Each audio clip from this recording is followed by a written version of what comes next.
I'm so glad you're here. This video is about the response cards. The response cards are to help our kids advocate for what they need. What does that mean? What that means is oftentimes with our grieving kids, we either tell them how they feel or we tell them what they need, but we forget that this is a time for them to practice these skills with us because we're their safe place.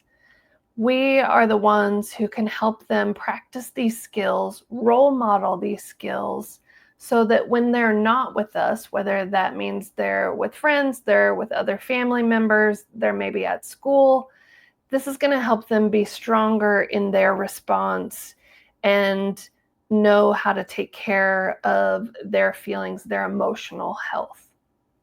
So some of the cards are things like, tell me everything is going to be okay, or please let me be alone in my room for 5 minutes, or maybe something like, I don't want to be alone, sit next to me, but don't talk to me.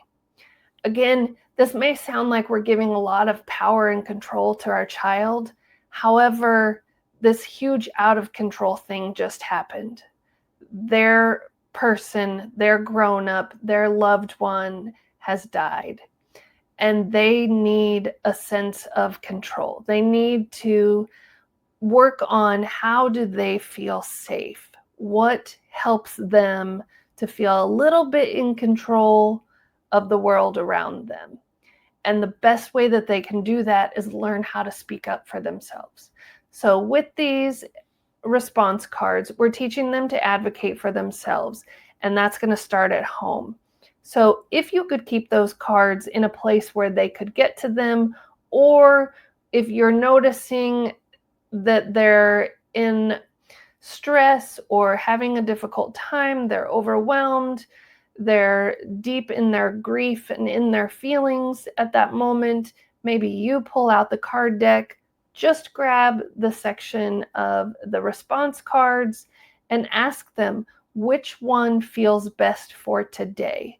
And if they say, I'm not sure, prompt them to, let's be curious. Let's just try one out and let's see if it works. Kids love when you use the word experiment. So sometimes just saying, let's experiment. Let's see if this works. Let's see if this is the right thing for you. So try these cards. If you have any questions, my information's below. You can get a hold of me there and we can chat, or there are some other ways that we could work together further. But these response cards are a great way to help you and your kids start advocating for what you need.